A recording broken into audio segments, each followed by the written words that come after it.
Pardon, volala mi mamka. No, každopádně já prostě za 7 minut musím jít, ale to je pořád hodně. Teď tak já už si ani nedám concealer nic, protože kruhy prostě nemám, protože jsem dost vyspaná, nebo teda aspoň na tom žádný nevidím, nevím jak vy. A když už mám, tak jako to zakrývám tímhle s tím. A to fakt zakryje, to je barva, to je jako růžový. Já vám to ukážu. To je jako růžový, ale barva je dobrá. A zakryje vám to ty kruhy. Takže tak. Já jsem to chtěla říct a přemýšlela jsem co. No a teď tak si dám řasenku. Mám tady i Sky Highku, ale ono už mi nic není. Já ji používám fakt jako málo kdy.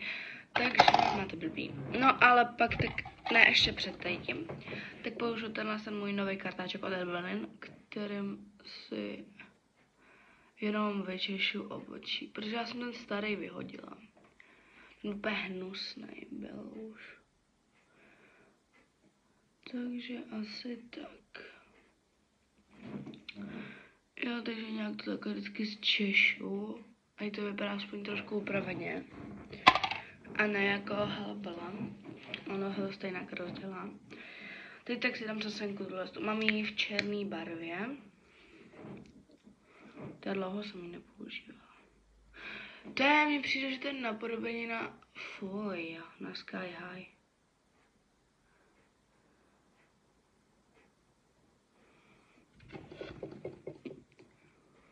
Protože ona má strašně podobný kartáček. A taky vám ty řasy jakože oddělí.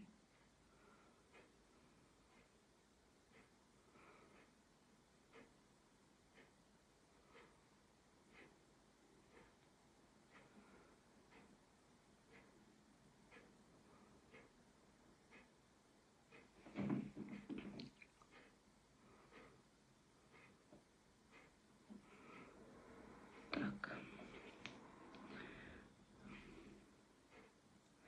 Mně jako obočí většinou spadne hned, jo, takže si tak. A jinak omlouvám se, pokud nemluvím, ale u mě vedle přes zeď, tady přes tu, tak tam spí můj bratr. Takže tady jako úplně nechci řvát. Jo?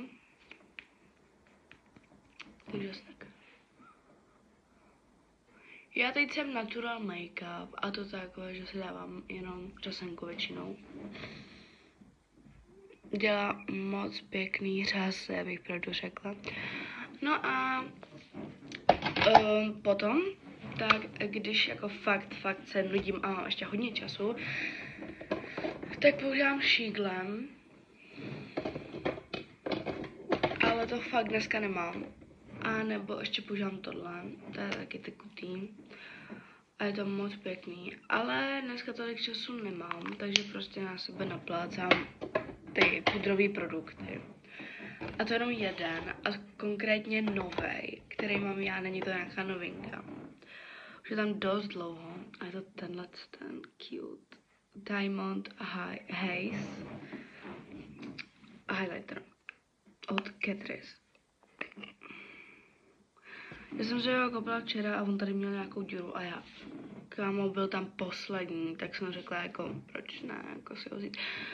No, takže mně se strašně líbil, hlavně ten obal, tyhle ty tebe cute, ale jako i jak vypadá. On tam nechává jako jemný třpytky. Teda jemný. Vidíte to?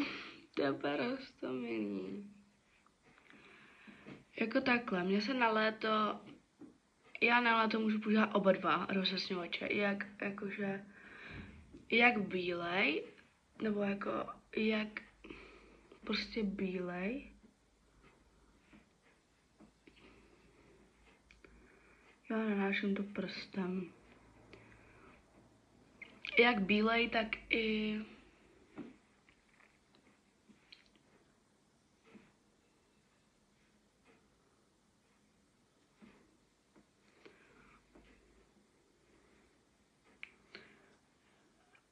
jak bílej, tak i vlastně ten druhý. Já teď přemýšlím, jak se jmenuje. Tady to je to pro tady.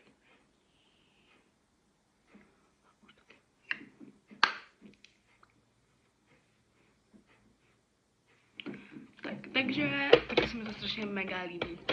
Ale teď jsem to nedopověděla. Když je léto, tak je mi jedno, jestli mám tady ten světlej, anebo tady ten tmavej. Je mi to úplně jedno.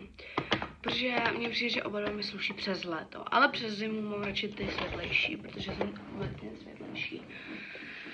Babička mi ještě dovolila, což já doufám, že mi zavoláme. No, to je jedno. Už se necháváme hotová. Poslední věc, kterou tady mám od Catrice, tohle to je nějaká 0,30, mám za to.